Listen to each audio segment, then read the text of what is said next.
Hey everybody, Trapper here. Thanks for joining me on this episode of Colorado TechCast. Colorado TechCast is a weekly podcast where I interview CEOs and founders of Colorado-based technology startups. Join me each episode as I explore the Colorado technology community from the inside out.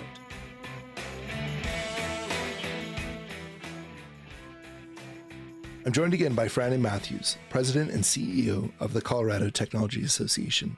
The Colorado Technology Association, or CTA, is the state's premier technology advocate and community hub for tech in the state. Check them out online at coloradotechnology.org. This is part 2 of our interview with JB Holston. If you didn't catch the first part, make sure and listen to that one too. JB is an absolute powerhouse and has been a driving force behind many of the things that has put Colorado on the map when it comes to entrepreneurship and technology. JB is the Dean of Engineering and Computer Science at DU, Senior Advisor on the Innovation Response Team, that's the team responsible for Colorado's response to COVID-19, and CEO and President of the Greater Washington Partnership, based out of Washington, D.C. Now, let's go ahead and get started. Let's talk a little bit about, COVID has brought this up, and this is kind of a shift in the conversation into some bigger issues. One of the things this has brought up is the importance of broadband and the fact that we don't have it every place. What are your thoughts on what needs to happen for broadband deployment, and how important is this for our society? Yeah, I do think that the virus has exposed some of the kind of foundational schisms that are creating inequities that we just can't continue to ignore. Obviously, you've got health outcomes. San Francisco just completed a very broad study of viral incidents out there, and low-wage workers were hit, and those from minorities were hit at an astronomically greater degree than anyone else, and not surprising. So I think hopefully this will cause us to realize that the highest return on investment is to address these inequities as early as we possibly can. And I think broadband's one of those. I mean, obviously everyone has talked about this for an extended period of time, but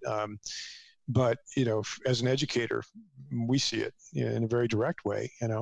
We've still got a few hundred folks in dorms at the university, even though we closed down for the spring quarter, because these are folks who can't go home. And there are a variety of reasons for that. Sometimes it's because they're international, and those countries wouldn't let folks from the States come back because of fear of bringing the virus back in. Sometimes it's because their domestic situation is such that they can't do it. But there are a lot of cases where they couldn't do it because they don't have access to broadband. If they go back home, they can't complete the quarter the way that we've asked everyone to complete the quarter, which is to be online and do all the work online. Zoom 24/7 is hard enough if you do have broadband. But if you're a student and you're trying to do 4 or 5 courses a day, sitting in wherever you're sitting, and you do not have broadband access, and a lot of these are video rich, they're synchronous. So it's not like you can just download the stuff and do it later. If you don't have access to sufficient bandwidth on a reliable basis, you literally just can't even do the work. We're a private university that's relatively expensive, and we've got a whole bunch of folks who are affected by that. So if you think that we're at the sort of favored distribution or favored end of the distribution, you can imagine how much broader an issue it is. So, it certainly ought to be a time when everyone says, well, of course, for economic development, for economic recovery, for all sorts of equity and other reasons, let's just get that done, because it's got to be of all the things we could do, one of the lowest cost, for sure, highest return investments we could be making. Yeah. Well, certainly this situation, any situation like this, causes you to rethink how you've been doing things in the past and the status quo, and just general things, and looking at education just in general. I think we're thinking a lot along the lines of what the digital age is doing to education and how quickly things are moving, and the need for skill updating. Can you talk a little bit about your opinion on how education should be addressing this from it's an expertise perspective or expertise requirement that a credential is backing up, right? Mm-hmm. Or maybe vice versa. What are your thoughts on that? Yeah, I got a million of them. I'm like Jimmy Durante. Yeah, look, I think one of the things that the virus has done is caused higher education for sure, but I think lots of folks in and around the education space to realize that modernized modalities are fundamental, right? Like, you can't, it's no longer an option. You can't say, well, we may provide online remote access to some people some of the time because it's an incremental revenue opportunity. It's like, no.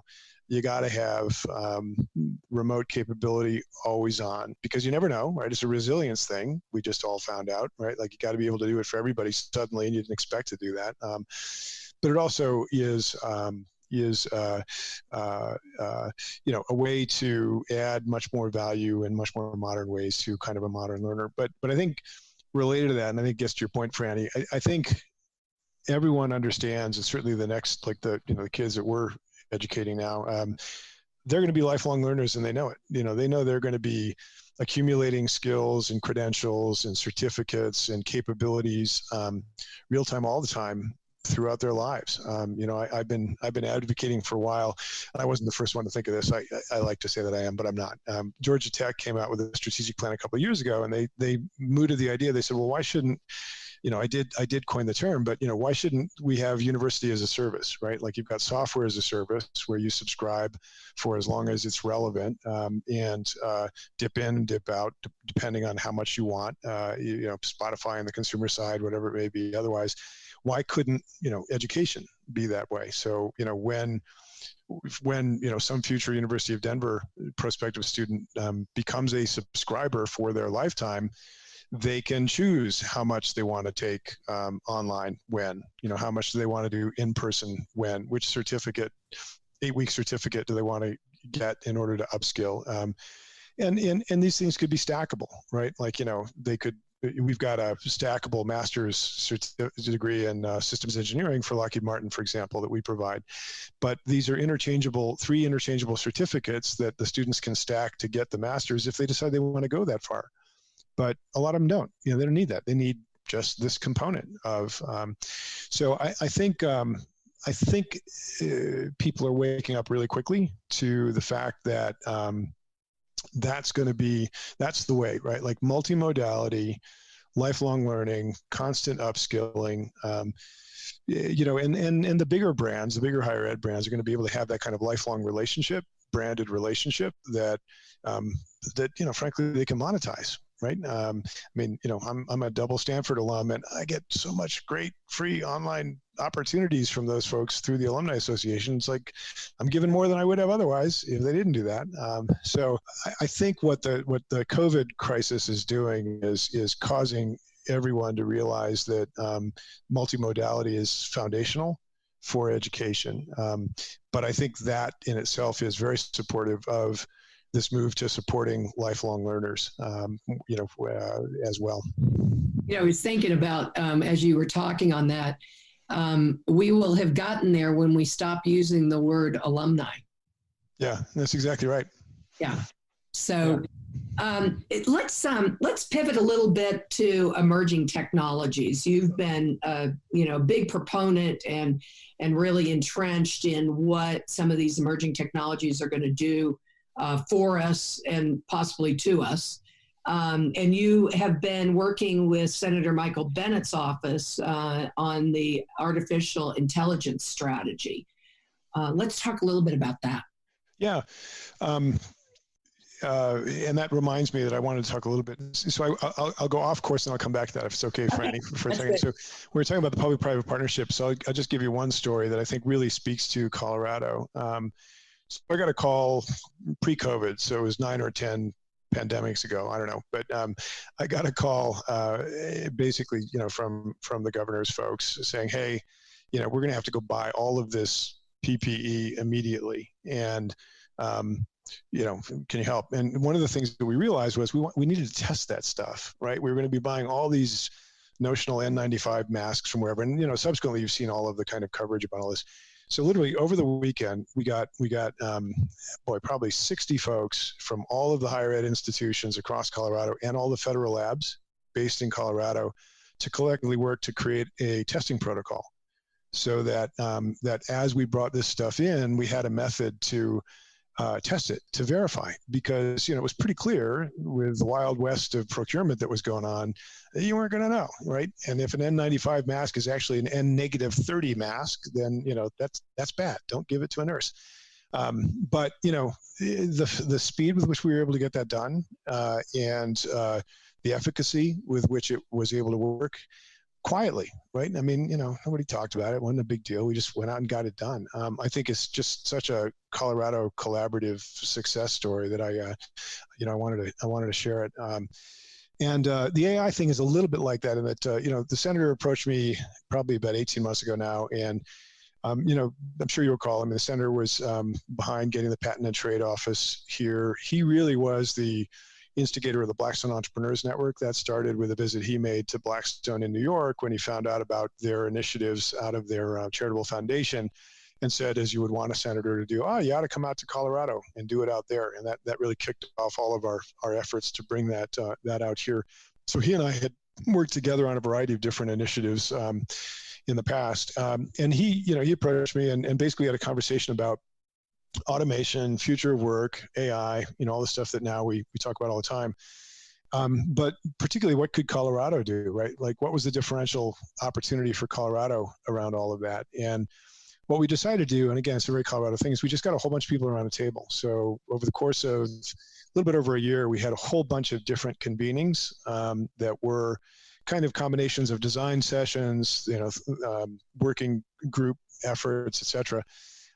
And it included, folks from labor, right? The labor unions were there, a lot of higher ed folks, big companies, a lot of the startup folks, just sort of all of the different folks in the community. McKinsey was a big part of this and was really helpful because they've done a whole lot of work at a county by county level on the implication of automation for jobs. And so that was really helpful work too.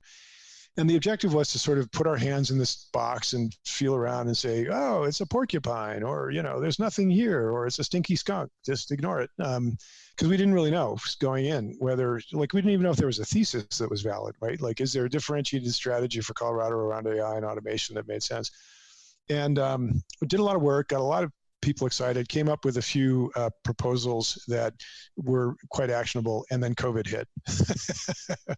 So, we actually had a convening of the group with the senator probably 2 weeks ago, and kind of pivoted again, very Colorado. We pivoted to, that was very much a conversation about what could that group, but also how could we think about AI and automation in the context of COVID? What can we collectively be doing around this topic that has to do with COVID right now to recover faster? We're looking at things like the Collaboratory here in Colorado, which is, a group of the universities and federal labs that have collectively gotten together to kind of throw in on research in certain areas. I think a construct like that is pretty likely around AI here as an outcome of this work. Part of the reason for that is it's just talent recruit. It's back to, I was mentioning Amazon earlier, we don't have a ton of great academic AI talent. There is some super AI academic talent here, but we don't have Carnegie Mellon.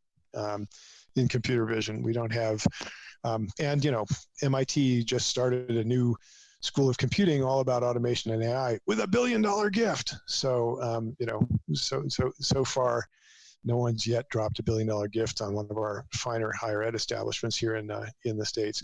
So this kind of collective effort to pool our capabilities so that we can, have kind of the critical mass to attract talent from outside of the state we think is collectively important, because without that, we're just gonna be behind in terms of having the capabilities, the fundamental capabilities around AI. There's another part of the work which has to do with the implications for the workforce.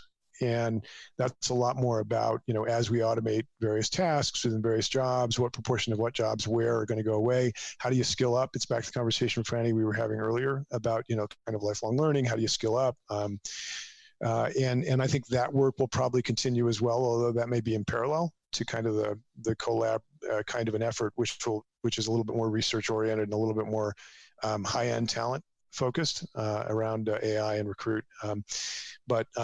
So last thing on this, one idea, I'd love to see this happen. We got to get somebody to do it. Maybe Dish will do it. But so one of the biggest growth industries in China, Franny, you can find somebody who'll do this. That's what we'll do. Okay, I got my pencil out. There you go. One of the biggest growth industries in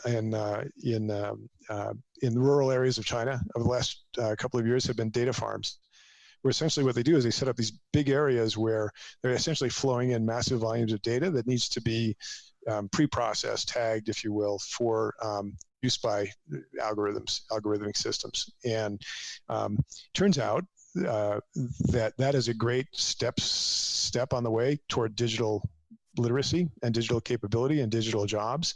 So I'd love to see us take, like a Walmart in the Eastern Plains that's now abandoned or whatever, convert it to a data farm where you bring in, 500 folks from the region, you train them to do this kind of work, and then you start giving them digital skills beyond that then allow them to remotely, right? Because I think it's another lesson from the virus. We can do a lot of stuff remotely that allow them to be sort of digitally capable, digital citizens, digitally employed for the longer haul. So that would be, love to see something like that happen. None of the states have really embraced that kind of an idea yet. And I think we could. But, I've said this for a long time, that level of skill, and that is so important. If you take, for instance, a data scientist and say, okay, go do this, but before they can do whatever they're supposed to do, they've got to go clean the data. That's right. You're not going to keep that person very long, because they'll lose their skills. So they'll go someplace where that's already being done. So it's actually a fundamental layer in order to attract and retain talent. Totally. Yeah. And to attract and retain data, right? Like if you've got that ability, right, then those with data will say, great, here, you can have it and, go work on it. But you're absolutely right. Like you don't want the algorithm artists to be data cleaning all day.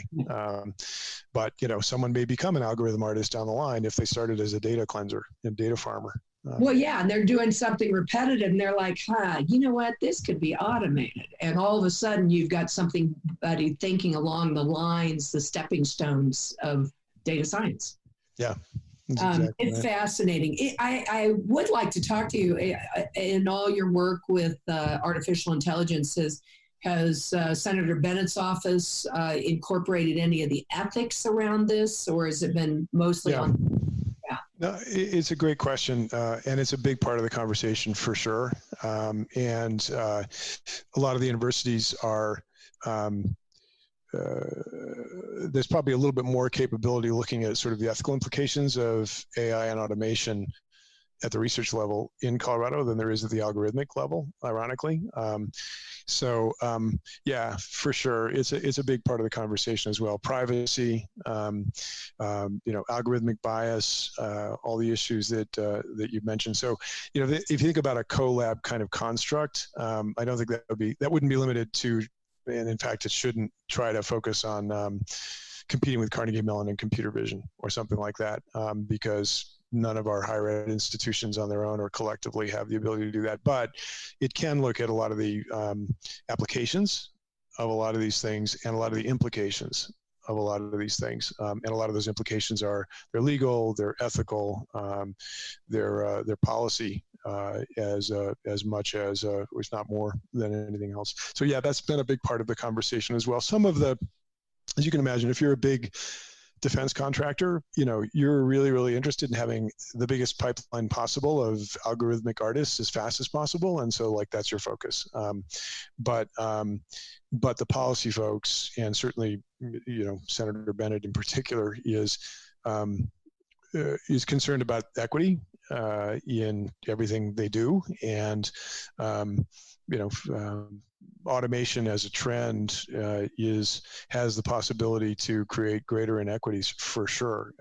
Sometimes implicitly through things like algorithmic bias, sometimes just by virtue of outcomes, right? It's a whole sort of, gee, if you don't make truckers anymore, what does that mean, right? If it's all automated vehicles, how are we going to address that as a society, et cetera? So it's been a big part of the conversation as well. And I don't think I think anything like a collaborative kind of work going forward with research as a focus would absolutely include those elements as well.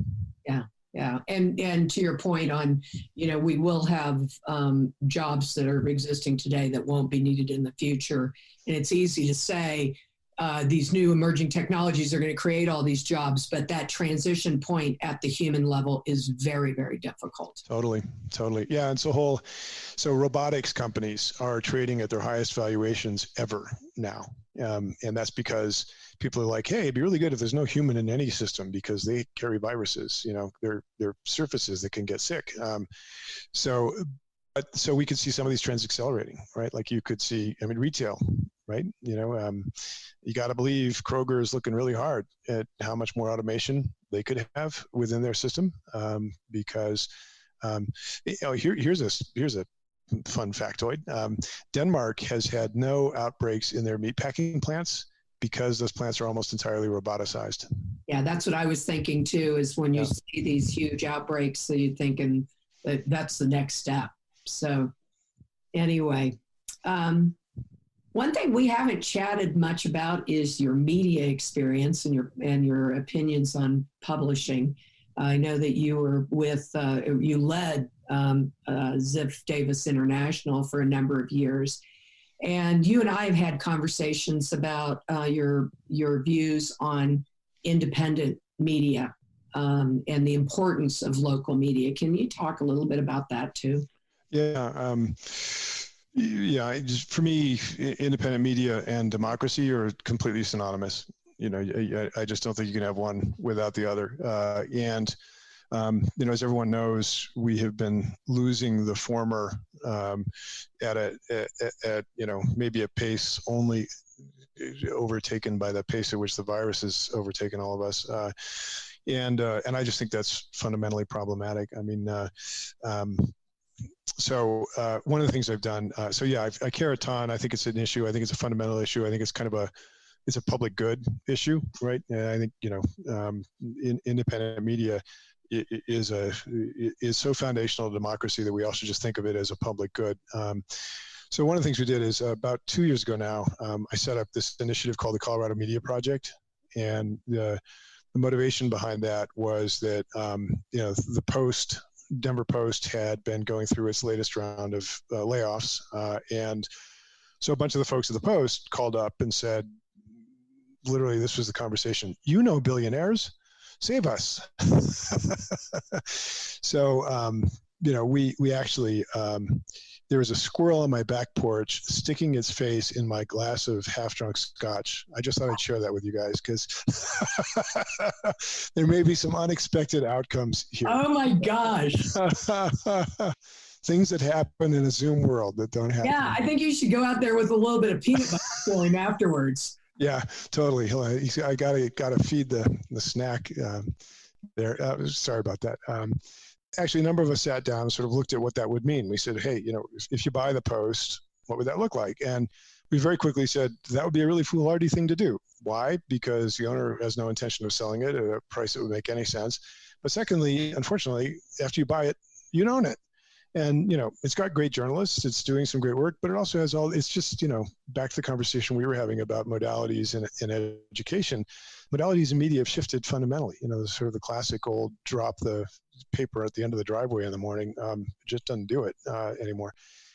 So we decided that meaning a bunch of us around town, decided that we didn't want to just leave it being, bemoaning the fact that there was a private equity owner of the Post, which was kind of the last bastion of journalism for the state, and woe is me, we're done.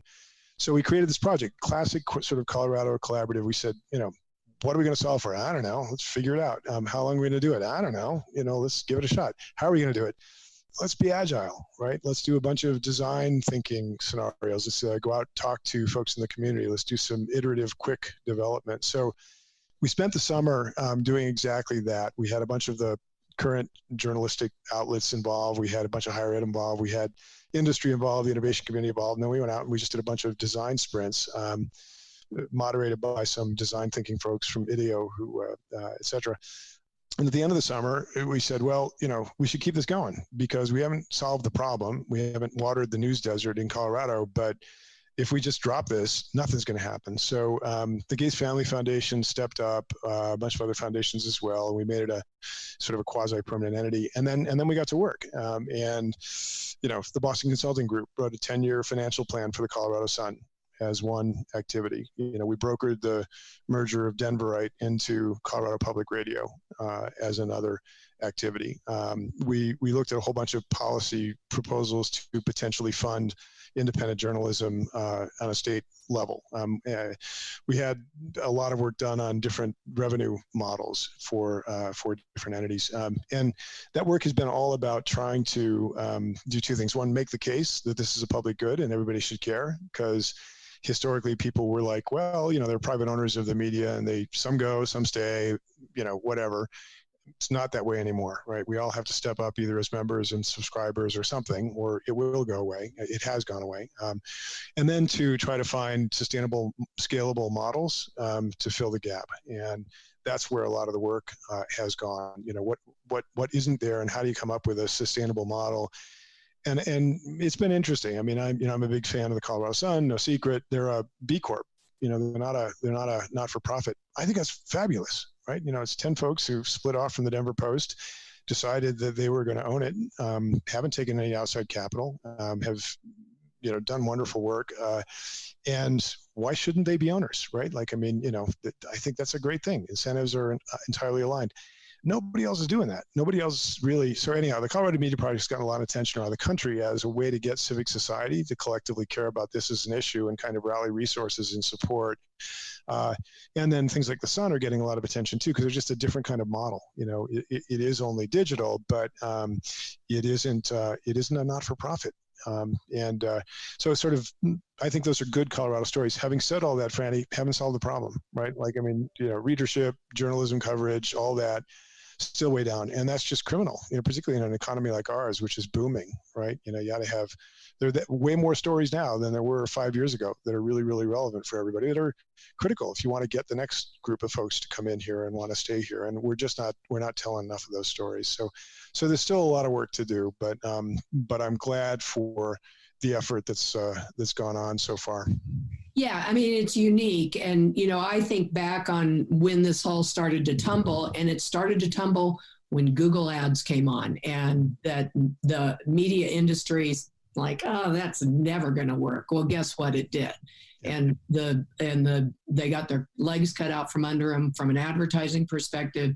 And then the whole thing just tumbled. Yeah. And the unintended consequence is the loss of the independent voice. And it is quite scary. The other thing is that we've got so much noise with all the sources that we have for information that the clickbait is very frustrating. You see, nobody has time to read the article, and you see stock market is tumbling. And the reality is that the stock market went down 0.5% that day. That's noise. Yeah. So, yeah, it's tough. I mean, I do think, I have not been partisan of the notion of regulating, the tech media entities, but the reality is, Facebook's algorithms are problematic. I mean, the reality is, they work because they just draw more and more people into things that are more and more contentious and tendentious, and it's not helping democracy. Because democracy requires an informed citizenry. It's foundational to the establishment of this republic. So we've got a lot of work to do for sure. And obviously there's a generational thing too, right? I mean, it's, my kids grew up thinking that there was no such thing as privacy. right? My wife was a lawyer for the ACLU, so I get to hear a lot of interesting conversations over the kitchen table. But their consumption habits, their way of curating, their way of understanding what's trustworthy, right? Like, very, very different from the generation prior. I think if we're not all sort of sentinels for the need for independent voices out there, they won't be there, and that cost. I think we see that cost already in the things that we don't know that we find out too late. Yeah, I agree. Well, I do think that there's, I'm an ultimate optimist on human nature, so I think that this will find its way through, and we will come out the other side better. And certainly different. And you mentioned it generationally. I think it's very interesting that we do have, and we can get really kind of complacent. I mean, if I look at Facebook and they're advertising A-line dresses to me, I'm like, whatever, but that's just the surface of what's going on. So, and I think a lot of us have said, whatever. Right. Yeah, no, I think that's right. And, and we've gotten a lot of benefit by the speed and breadth of stuff we can get, for sure. Right. And, but that doesn't mean that it doesn't come without cost, right? That it doesn't have other kinds of consequences, that the sort of algorithms that allow us to buy stuff more effectively and efficiently are also causing people who aren't going to look at the information more critically to get sucked into, horrifically, extremist kinds of, not just points of view, but activity. And, and when people are increasingly screen denominated, that stuff doesn't feel like it has a consequence until it does sometimes. Right. And we've seen examples of that recently. Mm-hmm. Yeah, absolutely. But like you, look, I'm an optimist too. I mean, I think, I tell all the engineering students, I hold up my little phone here, which if you can see, you can see it. But, it's like that's got way more horsepower than anything that went to the moon, not too long ago. That's pretty cool. It is cool. And you and I remember that. I know exactly. Because, even though you're 30 years younger than I am, you still, you remember some of that because you read about it. Well played. I'm going to drop the mic. JB, it is always a pleasure. I feel like this was a wonderful morning. I thank you so much for your insights and your time. And, we hate to see you go, although I know you will always have a firm foot in Colorado. Yeah.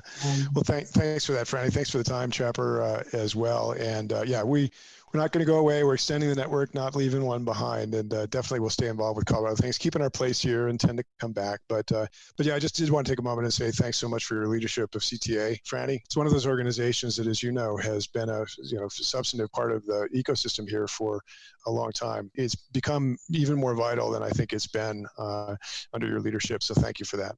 Thank you.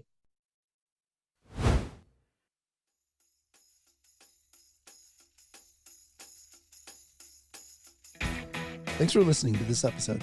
If you enjoyed it, give us a 5-star rating on iTunes, Spotify, Stitcher, or wherever you get your podcasts. Head on over to our website at coloradotechcast.com and hit the big subscribe button so you never miss a new episode. I'm Trapper Little, and I'll catch you again on the next episode of Colorado TechCast.